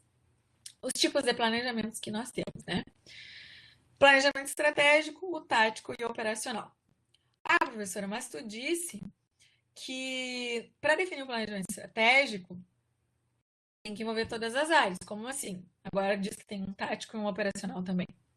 Bom, gente, o que acontece? A gente precisa, para construir o planejamento estratégico, a gente precisa de todas as áreas, em todos os níveis. Claro, como eu falei antes, dependendo da organização, a gente não vai conseguir isso, a gente vai conseguir representantes e aí eles vão levando desde o início para a gente construir o planejamento estratégico. O planejamento estratégico, como a gente vai ver mais adiante, ele é de longo prazo, são as ações mais estratégicas, pensadas de uma forma geral para a empresa. O tático e o operacional, o tático ele vai pegar essas ações do planejamento estratégico e vai detalhar um pouco. Já o operacional, ele vai detalhar mais ainda em ações executórias mesmo. Então, na verdade, a gente tem um planejamento estratégico que eles são ações mais genéricas, mais amplas para toda a organização, se pensando aonde a empresa quer chegar. E o tático e o operacional, eles vão começar a pegar cada uma daquelas ações, ou seja, não existe. Bom, se eu definir um planejamento estratégico, eu não vou lá, a área de gestão de pessoas vai fazer o seu, e a área de produção vai fazer o seu, e a de marketing vai fazer o seu. Pode fazer, porém alinhado com o planejamento estratégico da empresa, que é a mais longo prazo. O tático e o operacional, eles vão ser o tático a médio prazo e o operacional a curto prazo. Porém, todas essas ações que estão sendo planejadas nestes outros níveis, elas têm que estar alinhadas ao planejamento estratégico. Por quê? Porque nós temos a visão da empresa, o que a empresa quer ser no planejamento estratégico. Não adianta ficar fazendo ações isoladas no meu setor, concorrendo entre setores, que a gente não vai conseguir atingir o bem maior, que é o objetivo maior, que é o planejamento da empresa como um todo, tá? Então, as decisões estratégicas, elas são a mais longo prazo, as táticas a médio prazo e as operacionais a curto prazo. Professor, o que é longo, médio e curto prazo? Bom, aí entramos naquela questão de ser completamente divergente. Não, completamente eu não posso dizer, mas existem pensamentos divergentes. Se a gente for pegar o que é longo prazo, em alguns autores vai ser 10 anos, outros dizem que é de 5 a 10, o médio é de 2 a 3, o curto é até 1 ano, tá? Alguns autores já fazem um pouco diferente, mas em geral é isso, tá, gente? De 1 até 1 ano é curto prazo, de 1 até 3, ou às vezes alguns autores 5, é médio, acima disso é longo prazo, tá? Pode passar? Não existe um consenso a respeito dos prazos, isso que eu quero dizer para vocês. Então, resumindo aquilo que eu falei, coloquei esses slides aí. O planejamento estratégico relaciona-se a objetivos de longo prazo e com as maneiras de alcançá-lo. Trata de questões que afetam a organização na sua totalidade e é de responsabilidade dos níveis hierárquicos mais altos da empresa, ou seja, os diretores, né, os CEOs das empresas, os diretores das organizações públicas, né? Então, é claro que é de responsabilidade dos níveis mais altos, mas retomamos aquela questão de serem construídos e com contribuições de todas as áreas em todos os níveis, para definir essas questões genéricas, tá? Pode passar? E a gente vai para o planejamento tático, que é de médio prazo em geral, né? Tem por objetivo otimizar determinada área funcional da organização e não a organização em seu conjunto. Aí a gente já vai para cada área, né? Cada área da empresa vai fazer o seu planejamento tático, né? Cada área da organização, cada área da universidade vai fazer o seu planejamento tático, seu plano de gestão, por exemplo. Mas esse plano de gestão tem que estar alinhado, né? Novamente falando, com o planejamento estratégico ou o planejamento institucional, muitas vezes é a nomenclatura utilizada no setor público, né? O plano de gestão daquela área vai ter que estar alinhado, então, ao plano da instituição. Trabalha com decomposições de objetivos e estratégias estabelecidas no plano estratégico, né? Então, daí cada área, vai pegar aquela determinada ação do planejamento estratégico e vai adequar para a realidade da sua área, para a sua área de marketing, para a sua área de produção, para a sua área de pessoas. É de responsabilidade de administração de nível médio, geralmente gerentes, coordenadores, tá? Pode passar. O tático, gente, então, o operacional, ele então é de curto prazo, né? Formaliza a ação, é a parte executória mesmo, tá? Detalha em, quanto que eu vou comprar de determinada matéria-prima por mês, quanto que eu vou vender, quanto que eu vou produzir, sei lá, quanto que eu vou treinar, quantas horas extra eu vou pedir para o pessoal fazer, quantos processos lá no setor público eu vou ter que distribuir, quantos eu vou ter que analisar, enfim, né? Quantas aposentadorias eu vou ter que fazer, quantas, sei lá, inclusões em folha de pagamento eu vou ter que fazer, quantos treinamentos eu vou ter que dar, enfim, tá? é a formalização da metodologia de desenvolvimento e implementação das ações específicas a serem alcançadas pelas áreas funcionais da organização, tá? Então, sempre pensando nisso. Planejamento estratégico, ações mais genéricas da empresa como um todo. O planejamento tático, cada área pega aquilo que foi definido lá no planejamento estratégico e adequa para a realidade da sua área, tentar transformar em diretrizes e ações que vai desenvolver para a consecução do planejamento estratégico, mas aqui que a sua área vai contribuir para isso. E o planejamento operacional já é mais detalhado ainda, ou seja, é mais para curto prazo, curtíssimo prazo, e que vai executar aquelas ações, tá? Vai executar as ações que aí o plano tático detalhou do planejamento estratégico. Pode passar?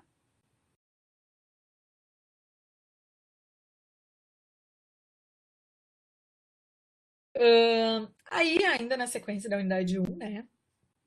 Eu coloquei para vocês os 3 momentos do planejamento estratégico. Ele já está mais ali para o final da unidade 1, porque ele acaba introduzindo a unidade 2, né? Que a gente sabe que a unidade 2 ela vai até ali fatores críticos de sucesso, e ali as análise interna, externa e matriz fofa já ficou para a unidade 3. Aí ele fala que o momento 1 do planejamento estratégico é o diagnóstico estratégico. Então, analisar preliminarmente, gente, a situação da empresa, existem conversas com especialistas, análise do mercado, enfim, reunir as informações mesmo e comunicar a todos aqueles que estão envolvidos no planejamento, tá? O momento 2 seria o planejamento propriamente dito, tá? Onde a gente vai definir os valores, missão e visão da empresa. Os fatores críticos de sucesso, que se vocês lembram lá da unidade 2, já antecipando um pouquinho, não, embora sejam fatores da empresa, não são, são fatores que a empresa, né, atingem a empresa, são fatores críticos dela, mas eles são definidos pelo mercado, a empresa não controla muito, né, isso. E daí depois eu digo na unidade 3, mas dentro ainda do momento 2 de planejamento propriamente dito, que é muito importante, né? Fazer análise externa e interna. Ali a gente vai definir para cada setor, segmento de mercado, ou para cada setor que a empresa está inserida, vai ter as variáveis externas, né? Em termos de legislação, quais são seus fornecedores, quais são, sei lá, os seus clientes, né? E as variáveis internas também, os pontos fortes e fracos da empresa, que são aquilo que ela pode controlar internamente e que ela pode melhorar e pode estudar e pode fazer gestão desses pontos no sentido de otimizá-los, tá? E aí, então, a gente monta a tal da matriz fofa, né? Que é forças, oportunidades, forças e fraquezas, né? Os Fs é forças e fraquezas, que se referem ao ambiente interno, e o O e o A é oportunidades e ameaças, que são o ambiente externo da empresa. Depois, então, mais na sequência da disciplina, a gente vai seguir com questões de estratégias. Enfim, o momento 2 é um dos momentos mais importantes, né?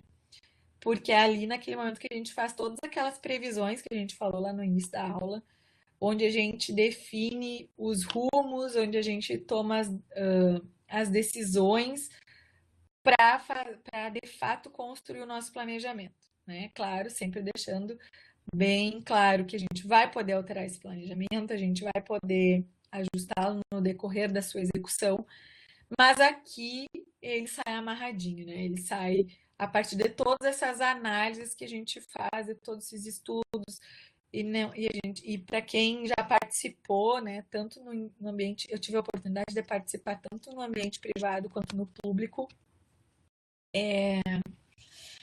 são fases desgastantes muitas vezes, elas são extensas, mas são necessárias, né? Porque são essas fases que nos fazem ter aquela abrangência que a gente falou lá, que é uma das características do planejamento estratégico. Não é fácil, a gente sabe, às vezes no setor privado é um pouco mais fácil, a gente sabe que Muitas vezes no privado o convencimento ocorre de outra forma, né? Vocês devem ter estudado já estilos de liderança, alguma coisa assim. O que no setor público, quem também é do setor público vai concordar comigo, a gente tem um processo um pouco diferente, né? A questão, a construção de convencimento, ela é muito mais aprofundada, muito mais trabalhada do que muitas vezes no privado, que tu tem ferramentas que se a pessoa não quiser executar determinada ação, a gente sabe que, olha, não está adequada à nossa empresa, né? A pessoa é colocada à disposição. Bom, e aí o momento 3, que é de fato a implantação, acompanhamento e controle do planejamento estratégico. Então, gente, como eu falei antes, a gente não pode chegar no momento 2 e parar, ter todo esse trabalho, ter todo esse desgaste. Ele é um desgaste, eu digo assim, não no sentido ruim, tá? Ele faz parte do processo, ele tem que ser trabalhado, ele tem que ser extenso, ele tem que ser pensado. Mas ele não pode acabar ali, né? Ele não é o momento 2 não é um fim em si, nele mesmo. E tem que existir o item, o momento 3, que é o controle, que é o acompanhar aquilo que eu planejei para ver se aquilo que eu planejei está sendo realizado. E mais do que isso, não adianta eu só identificar que não está sendo. Olha, definir aquela meta lá para aquele indicador, não estou conseguindo atingir há 3 meses. Tá, e daí? Não é eu somente identificar que eu não atingi e não vou chegar no final lá, então. Ok. Não, eu tenho que propor ações corretivas. Por isso, voltamos à questão da flexibilidade do planejamento. Eu tenho que pensar em ações corretivas para que eu volte no meu curso de planejamento e consiga chegar no final onde eu penso em chegar. Ou se não, eu vou ter que revisar tudo desde o estratégico. Olha, não vou conseguir chegar lá no conceito nível 5 que eu pensei. Por quê? Porque agora o recurso financeiro, o orçamentário, né? Ele está mais difícil para as instituições, portanto, eu não consigo melhorar tal indicador, porque eu não tenho orçamento para isso. Ou eu não estou conseguindo liberar meus professores para se qualificar mais, porque está tendo menos bolsas para doutorado, enfim, para pós-doutorado. Ou não sei, né? Existem N possibilidades da gente justificar. Não tenho esse controle internamente, é mais uma variável a nível externo, nível federal, né? No caso que a gente estava falando aqui de uma instituição federal. O que eu faço? Bom, vou ter que ajustar aquele indicador, porque eu tenho variáveis que eu não vou conseguir modificar internamente para melhorar. Já tentei, já pensei, já estudei e dependo de tal variável que não depende só de mim para melhorar. Enfim, eu posso fazer esse ajuste e tentar entrar naquilo que eu planejei de novo. Ou então, dar mais prazo temporal, ou rever realmente o que eu pensei lá para o meu final dos 10 anos, tá? Então, reforçando, todas essas etapas, elas são complementares e são cíclicas, né? A gente nunca vai simplesmente fazer todas as análises externas e internas, fechar um planejamento bem construído e não vai acompanhar a execução dele. É muito importante a execução e o controle e as ações corretivas deste acompanhamento, tá? Pode passar? E aí, gente, temos ainda 22 minutinhos. Eu sabia que a unidade 1 ela é bastante extensa, vocês podem ter visto que eu não coloquei ainda tudo o que está lá na unidade 1. Ela é bastante. Eles citam bastante autores, ela é bem aprofundada, assim, ela é bem densa, no sentido de um conteúdo muito bom para vocês, dar uma bagagem bem boa. Mas eu também não podia colocar tudo que eles falam aí. Então, tentei colocar assim o que é mais importante. Eu acho que a gente conseguiu, da unidade 1, dar uma boa. Né, passar por todo o conteúdo que a apostila fez de uma forma bem ampla, inclusive. Os pontos mais importantes e aquilo que, de fato, vocês têm que estar no sangue a respeito de planejamento, eu acredito, da parte inicial e de evolução, eu acredito que a gente conseguiu, tá? Agora, para a unidade 2, Como eu falei, a unidade 1 ela terminou com aqueles momentos justamente para introduzir a unidade 2. A unidade 2 ela fala de fatores ali do momento 2 do planejamento, né? Vocês podem ver, que são a definição de visão, missão e valores, e dos fatores críticos de sucesso que estão ali dentro do momento 2, que é o planejamento propriamente dito, que é o momento que está sendo construído, né?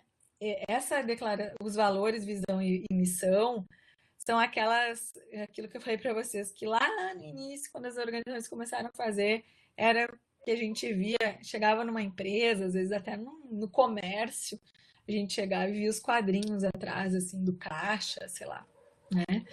A pessoa não sabia nem do que se tratava aquilo ali, mas estava exposto lá, né? Porque, olha, essa empresa definiu missão, visão e valores.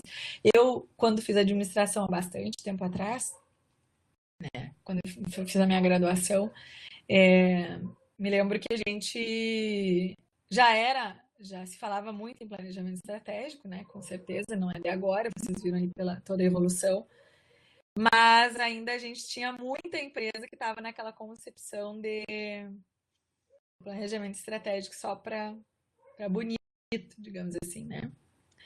Bom, seguindo então, nossa unidade 2 ela entra no momento 2, que é o planejamento propriamente dito, como eu estava falando, mas não todas aquelas variáveis, né? Vocês viram que eles dividem o momento 2, que é o planejamento propriamente dito, na unidade 2, na unidade 3 e na unidade 4. Na unidade 2, então ele cita valores, visão, missão e os fatores críticos de sucesso. O que é valores? Declaração de valores. Também chamado de crenças, princípios, políticas, filosofia e ideologia. Então, são os valores de determinada organização. Tanto no setor público quanto no privado, são definidos esses valores, né? Toda organização tem o seu valor, aquilo que ela se identifica, né? São elementos que servem para os membros da organização na sua totalidade, como norteadores de comportamento, que são os balizadores da ação empresarial ou organizacional, que indicam para todos na empresa o que é certo e o que é errado.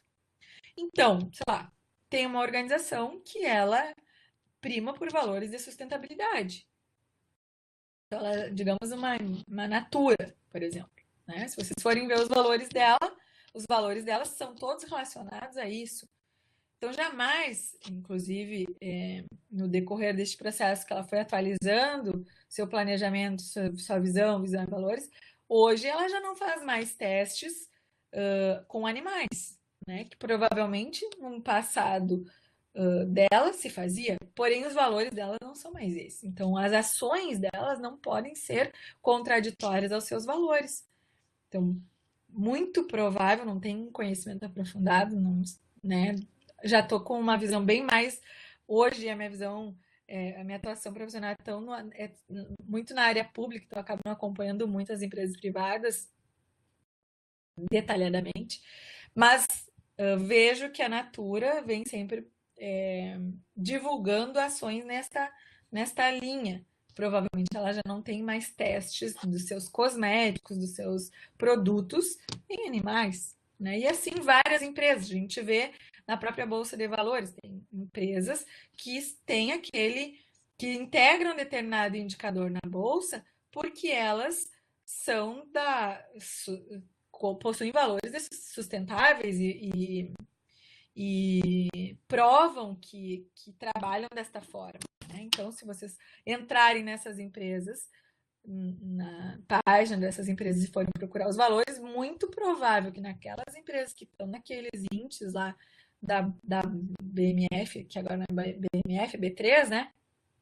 Elas vão ter valores relacionados àquele índice que ela tá, que ela integra lá na B3, tá?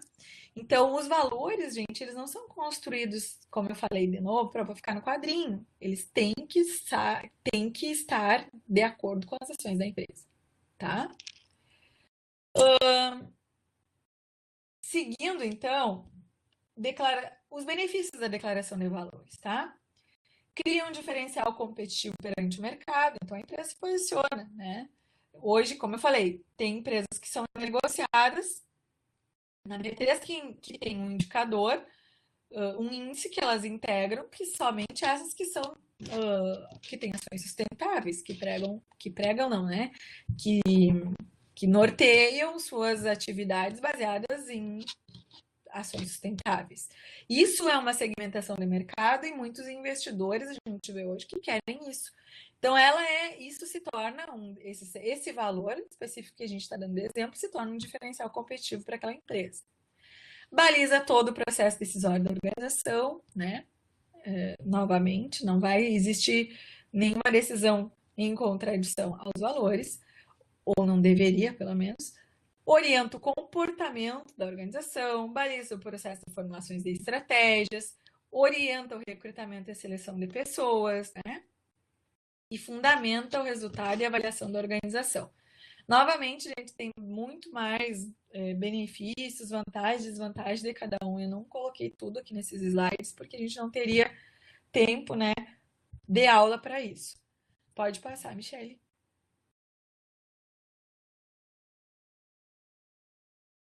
Coloquei um exemplo, né, de uma organização, uma empresa, a Caixa Econômica, ela é uma empresa pública, né?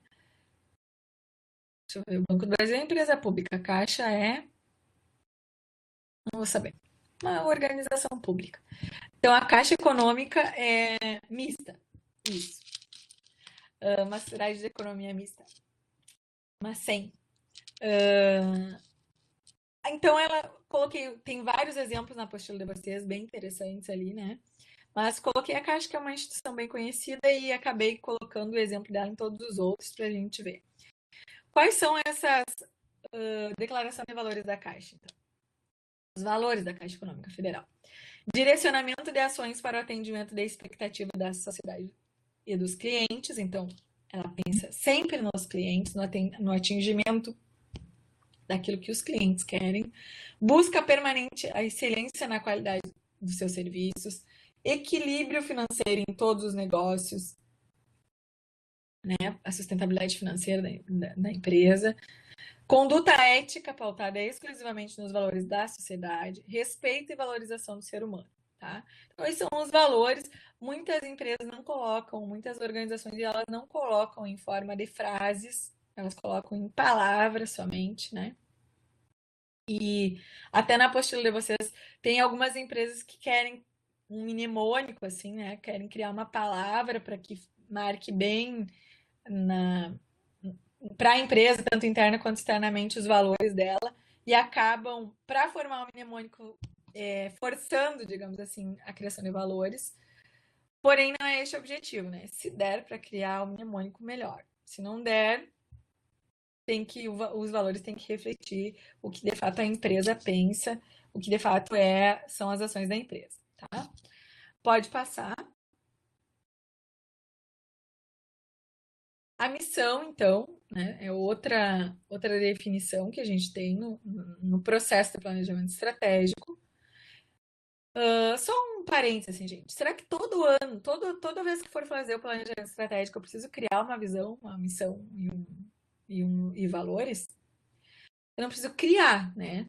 Mas eu preciso, pelo menos, revisar, né? Bom, continua essa missão, continua esses valores da empresa e continua essa visão que eu tenho de futuro para a empresa, né? Então, a gente pode partir dessa. Claro, de repente vai permanecer. Tem organizações que sim, mas tem organizações que mudam. Então, tem organizações que reconstroem, que iniciam do zero isso, tá? A missão da empresa, então, é a razão de ser da organização, representa o ramo a qual ela pertence, visa comunicar interna e externamente o propósito do seu negócio, e a missão define quem é e o que ela faz, tá? É aquilo que a empresa quer, como ela quer ser vista, como a organização quer ser vista pela sociedade. Bom, se eu estou pensando numa organização pública, eu quero ser vista como a organização que possui a maior transparência nas suas ações, sejam elas sejam elas legais, transparência ações, eu digo transparências de recursos, transparências de aplicação de recursos, enfim, eu quero ser aquela que mais que tem exemplos de prestação de serviço, de atendimento ao público, enfim. Então é como a empresa quer ser reconhecida pela sociedade, tá? E também, obviamente, internamente, quer que seus colaboradores, seus funcionários ou seus servidores, no caso do servidor público, enxerguem a organização a qual ele pertence. Pode passar? Por que uma organização deve estabelecer sua missão, né? Ajuda a concentrar os esforços em uma direção comum. Então, esse também é um rol lá bem extenso, eu coloquei algumas coisas. Ajuda a assegurar que a organização não persiga propósitos conflitantes. Então, existe uma definição, é isso que eu quero parecer internamente. Parecer não, quero ser, né? Mas quero que as pessoas também me enxerguem assim. Serve de base para a alocação de recursos organizacionais, estabelece áreas amplas de responsabilidade por tarefas na organização, atua como base para o desenvolvimento de objetivos. Então, digamos que eu quero ser uma organização pública e exemplo de transparência.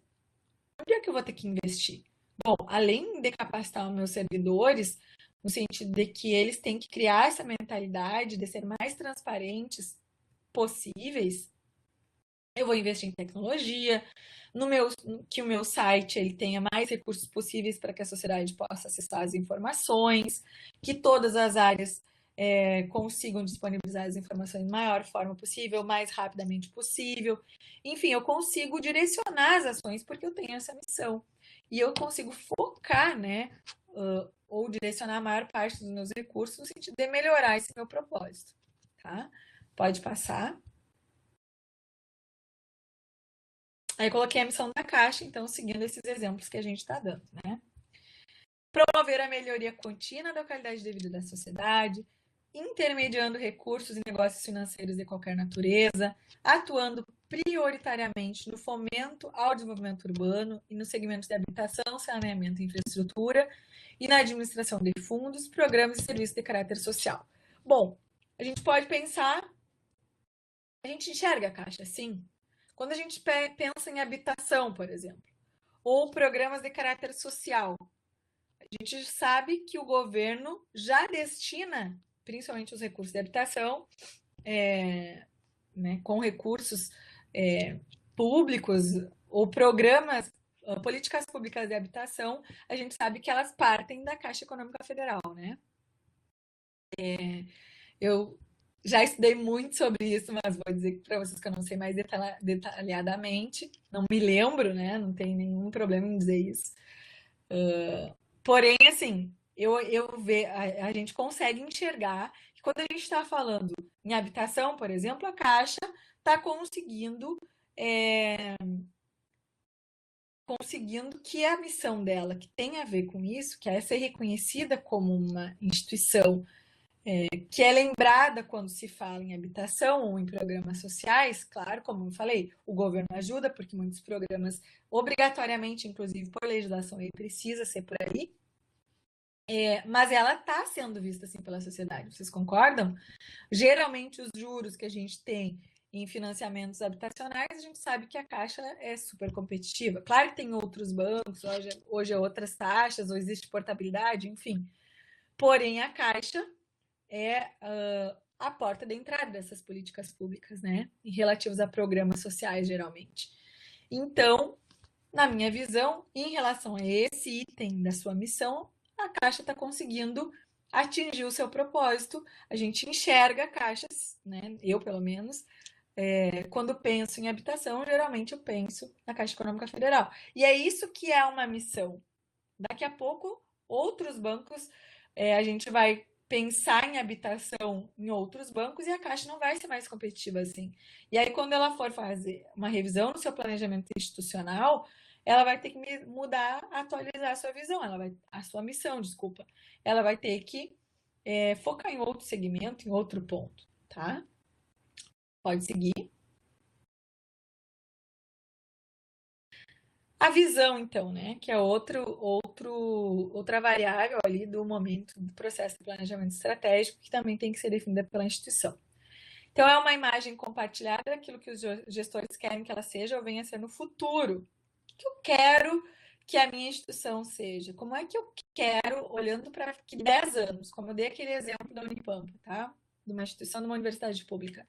Eu quero que ela seja reconhecida como a universidade mais inclusiva do país. Dentre as 63, a Universidade X, que é a que eu faço parte, digamos, quer ser a universidade reconhecida como a mais inclusiva, ou tem melhor assistência estudantil, ou que ela tenha, como eu disse, atinja o nível 5, ou que ela tenha menor evasão de todas. Enfim, essa é a visão da instituição que eu quero ter daqui a um tempo. E é como eu penso, eu enxergo, e aí eu consigo, tendo essa definição, eu consigo novamente fazer o meu planejamento com este foco já, né? Então, toda visão tem que ter um horizonte estratégico, ou seja, um horizonte temporal, no qual a organização se propõe a realizar a visão e a finalizar a implantação das estratégias organizacionais estabelecidas. Pode passar? E aí eu coloquei a visão da Caixa. Eu vou pegar aqui pelos meus slides. Acho que eu consigo ler.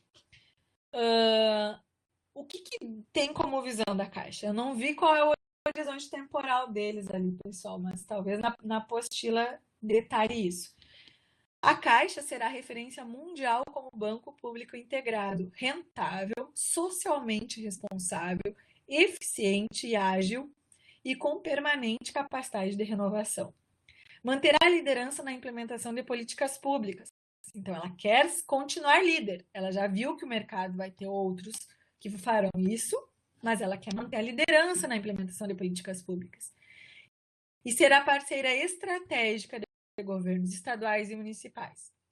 Consolidará sua posição como banco de maioria da maioria da população brasileira, com relevante presença no segmento de PJ e excelente relacionamento com seus clientes.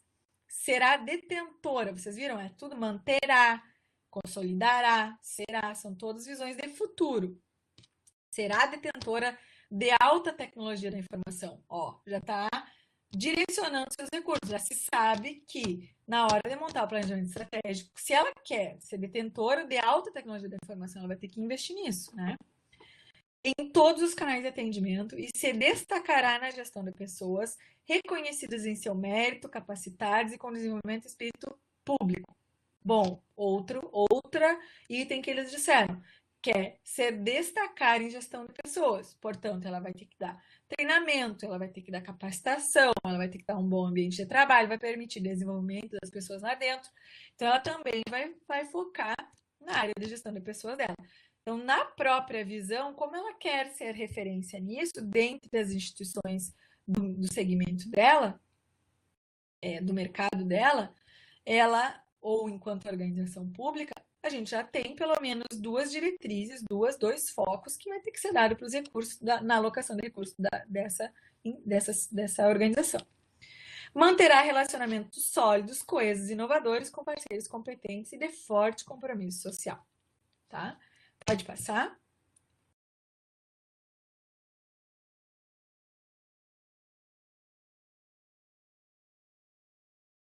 Agora, então, gente, já indo finalizando, né, a nossa unidade 2 e também a nossa aula, os fatores críticos de sucesso, né? Que então é um outro ponto lá dentro do momento 2, que a gente ainda está falando do processo de construção do planejamento estratégico, né?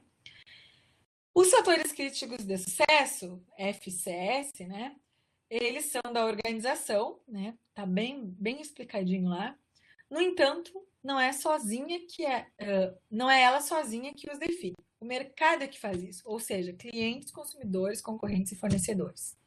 Então, fatores críticos de sucesso, gente, não são fáceis de definir. Não sei. Lá eles citam, inclusive, o professor que construiu a apostila, ele é da Federal de Santa Catarina, né? Pelo que eu li. Então, ele dá um exemplo da construção dos fatores críticos, se eu não me engano, do restaurante universitário da UFSC, né? E ali ele explica qual a dificuldade de construir esses fatores críticos, né?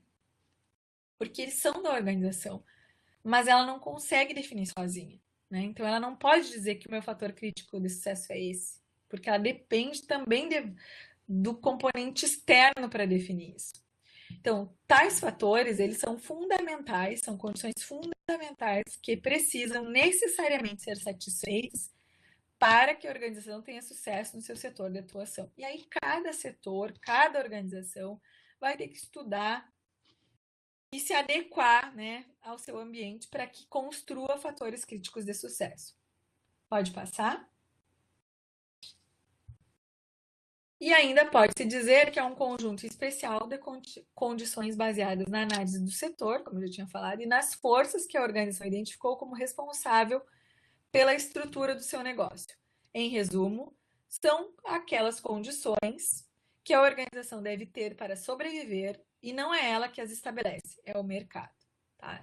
Então, quando a gente está falando de sobrevivência, a gente está falando sempre de mudanças, né, de inovações. Então, dentro daquele conceito de um planejamento estratégico, sempre mutável, dinâmico, flexível,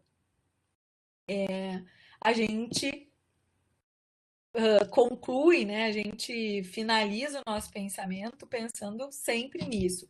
Qual é o grande fim das organizações, né? É sobreviver no mercado, é se perpetuar no mercado, né? Existem conceitos assim. Muitas vezes a gente, se vocês forem ver na parte de financeira, qual é o grande objetivo das empresas? É lucro, mas não é só esse, né? A gente também tem um objetivo de aumentar o valor do mercado de determinada organização, de perpetuar essa organização no seu setor, no mercado. A gente não quer que uma empresa feche, a gente quer que uma empresa sobreviva, que ela evolua, que ela se desenvolva, que ela gere empregos, enfim, né? Seja no setor público quanto no setor privado.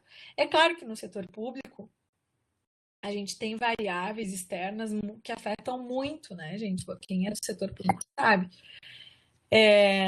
A gente tem variáveis e componentes externos, principalmente relativos à legislação, que às vezes chegam e a gente tem que inovar, querendo ou não. A gente tem que mudar, querendo ou não, e isso depende, sim, da sobrevivência das organizações, né? Eu e a professora a Michelle estávamos conversando antes de vocês entrarem na aula, o quanto o setor educacional mudou neste momento de pandemia, né? E do dia para a noite todo mundo teve que se adaptar, sejam as faculdades privadas, ou seja, as empresas privadas, quanto as públicas, em diversos aspectos. E não pôde pensar muito, né? Simplesmente todos os seus integrantes, alunos, né, discentes, docentes, técnico-administrativos, servidores em geral e alunos precisaram se adaptar a um novo momento que surgiu de uma variável externa. Então, as empresas, elas estão sob esse aspecto sempre sendo influenciadas. Claro que não é toda hora que a gente tem uma pandemia, mas em termos de modificações de variáveis externas, isso ocorre frequentemente e a gente precisa se adaptar, tanto no interno quanto no externo. No público, a gente sabe, e a apostila de vocês, né, o material didático de vocês, ele relata muito bem isso, ele aborda muito bem isso. A gente sabe que no público, conforme muda uma gestão, pensando numa prefeitura, né? A gente sabe que se muda uma gestão municipal de partidos completamente diferentes, sei lá, extrema esquerda, extrema direita, sei lá, ou não, vice-versa, a gente tem pensamentos, ações, valores completamente diferentes e muda tudo, né? Isso a nível municipal, estadual ou federal. Eu trabalho, sou servidora pública numa instituição federal, é da mesma forma, né? Mudou o governo federal, a gente tem mudanças de políticas públicas, mudanças orçamentárias, né? Programações orçamentárias diferentes, a lei orçamentária vem completamente diferente, né? Alocações de recursos, eu digo, diferentes, focando diferentes, e não estou dizendo pior ou melhor, gente, estou falando diferentes. E a gente internamente precisa se adaptar. legislações novas são publicadas, a gente precisa se adaptar, e rapidamente. Muitas vezes na área pública, em 30 dias, entrou em vigor uma legislação, em 30 dias, todo o teu sistema operacional, todas as tuas ações, elas têm que estar adaptadas. Desculpa, vou tomar uma aguinha.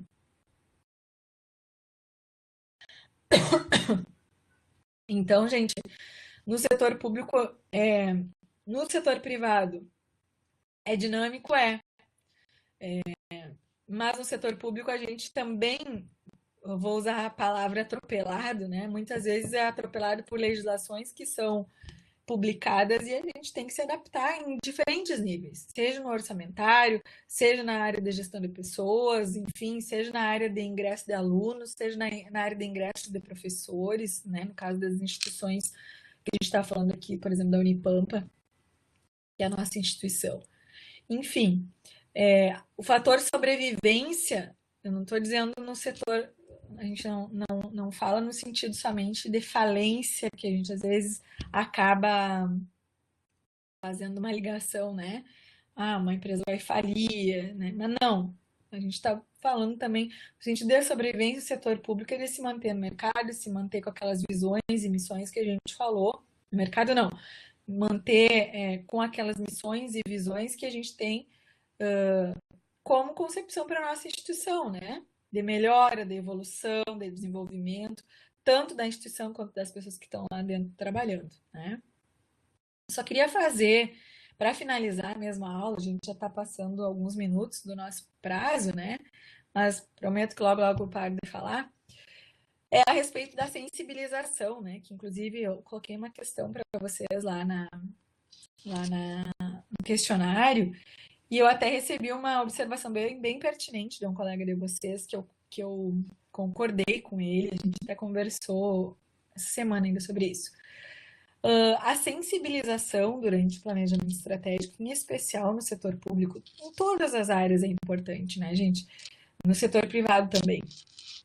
Mas, principalmente no setor público, a sensibilização, a contribuição, aquele engajamento das pessoas em determinado fim, no planejamento, é extremamente importante, né? Muitas vezes, como eu disse aqui, no setor privado, a gente é forçado a se engajar em determinada atividade, né? Porque senão, se tu não se adequa àquilo que a empresa espera de ti, provavelmente tu não vai mais integrar a empresa. No setor público, a gente tem um desafio um pouco maior, né? Que a gente tem a estabilidade, que a gente tem pessoas com níveis de conhecimento bastante diferentes. Às vezes ela está num cargo de nível médio, mas ela já é doutora, né? Enfim, a gente tem uma realidade diferente entre o setor público e o privado. E o processo de sensibilização no setor público ele acaba sendo ainda mais desafiador. E, de fato, como até a gente conversou, ele não é uma etapa. A sensibilização, ela acontece em todos aqueles momentos que a gente vê durante a construção de um planejamento, né? Ele, tanto na fase de construção, de planejar, de escrever, de pensar, todas aquelas ações que a gente já falou, quanto na implementação, né? Então, se vocês tiverem a oportunidade de participar, de liderar, como se a gente espera, enquanto administradores públicos que estão aqui estudando, né, para isso, poder apoiar um processo de construção de planejamento estratégico, dediquem bastante tempo a este item, a este fator, né, que é a sensibilização dos servidores daquela esfera, seja municipal, estadual ou federal, daquela instituição, daquela organização, porque isso vai repercutir, sim, no sucesso da implementação e da execução do planejamento estratégico, tá bem? Então, eu não sei se vocês têm alguma dúvida, pessoal, falei. Se querem colocar alguma coisa no chat, se querem abrir o microfone e falar, eu, enquanto aguardo vocês, assim, já vou agradecendo a presença de vocês, né? Gostaria de de dizer que, para mim, eu sou super tranquila a respeito de prazos, de atividades, qualquer, assim, sugestão que vocês tiverem, de alteração, ó, a professora está demais, tem pouco prazo, como, né, chegou até mim, não vai ser problema nenhum. Como eu disse pra vocês, eu quis justificar no início da aula o que que aconteceu, realmente não quis prejudicar ninguém, não foi por, a professora demorou para postar, porque, sei lá, de fato a gente teve um, um imprevisto ali, não foi culpa de ninguém, é um processo normal, um outro professor vindo de outra instituição e a gente tem que, os cadastros, né, quem sabe, que já trabalha, a gente sabe que funciona assim, a gente está fazendo, sempre tentando fazer da melhor forma possível, mas às vezes existem algumas questões operacionais que nos limitam um pouco. Mas enfim, agora está resolvido.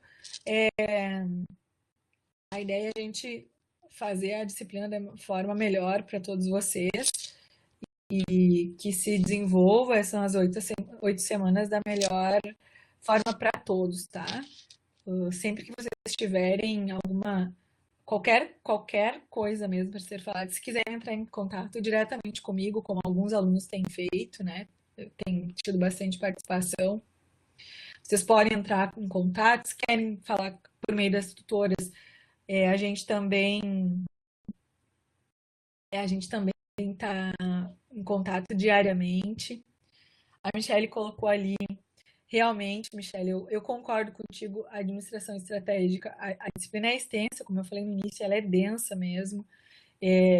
Eu tentei pincelar aqui, vocês viram, né? Não parei de falar um minuto, vocês devem estar tontos. Mas tentei pincelar, só a unidade de 1 ela é muito extensa, eu concordo contigo. Mas, enfim, a gente não tem muito como reduzir isso, né? Vocês vão estar bem servidos de conteúdo, mas eu concordo contigo que é bastante extenso, mas, enfim, eu não consigo muito diminuir isso, né, gente? Mas o que eu puder de prazo, se você, olha, professor, eu tô com dificuldade nisso, dá mais uns dias, sei lá. Eu penso assim, eu estava falando para a Michelle, eu sou aluna também ainda, né? Eu vou me formar em contabilidade, como eu falei para vocês, no final do ano. Eu também tenho as mesmas dificuldades que vocês. Eu estou desse lado, mas eu também vivencio. Ontem eu estava do outro lado, eu era aluna. Então eu também trabalho o dia inteiro. Eu sei que a gente às vezes planeja, vou estudar determinada unidade, vou fazer determinada tarefa e a gente não consegue porque foi um dia, depois tem mais as atividades da casa, enfim. Eu tenho pensado nos prazos, como eu falei, botei no dia 2 para que vocês já conseguissem também dar uma, né? Claro que a gente tem que usar o feriado nesses momentos também para estudar, não só para descansar. Então, mas o que eu digo para vocês é que tudo compensa, tá? Por mais que a gente esteja às vezes abdicando de um momento de lazer, um momento de estar com a família, com os amigos, no final de tudo, a gente vai ver isso como uma superação pessoal da gente, né? Eu sempre falo assim, gente, ó, não me entendam mal, tá? No casamento, por exemplo, é um momento teu e do teu esposo, né? Sei lá, da tua esposa, enfim. Se tu tem um filho, da mesma forma, tu compartilha esse momento. Agora, numa formatura, no final de uma graduação, por mais que a gente, obviamente, tenha auxílio da família, tenha auxílio dos amigos, dos colegas de trabalho e tal, mas é uma superação muito individual, né? Só a gente sabe o que a gente abdica, o que a gente se compromete, e eu sempre digo que a formatura é um momento muito individual, é um momento muito recompensador individualmente. Quase todos os outros momentos da tua vida tu vai partilhar ele. Esse também, mas eu não sei se vocês estão me entendendo, mas esse é uma superação mesmo muito individual, né? Como eu disse, não estou desmerecendo toda a ajuda que a gente ganha em termos dos familiares, de entendimento deles, dos momentos que a gente está abdicando de lazer com eles, ou de passar mais momentos com eles, pelo menos, né? Só a gente sabe o que que é isso, né? Só a gente sabe que são noites, são preocupações, são trabalhos, e a própria nossa evolução que a gente vai percebendo, o nosso desenvolvimento, a nossa compreensão de outras coisas, a nossa visão mais ampla de outras coisas. Isso tudo lá no final a gente vê que valeu a pena. Então, às vezes, assim, como eu disse, é bastante mesmo conteúdo, a gente vai tem tudo aquilo lá para estudar. Quando eu vi a unidade 1, eu concordei com você, é muita coisa. Depois tem mais todas as outras. Tem as outras disciplinas. Mas, enfim, né? Vai ser recompensado, tá? Não tô falando isso para convencer vocês de nada. Não precisa nem me dar razão agora. Mas eu sei que lá no final vocês vão concordar comigo. E não me entendam mal, tá, gente? Eu não tô desmerecendo a ajuda de familiares, ninguém. Não é isso. Não tô dizendo isso. Tô falando mesmo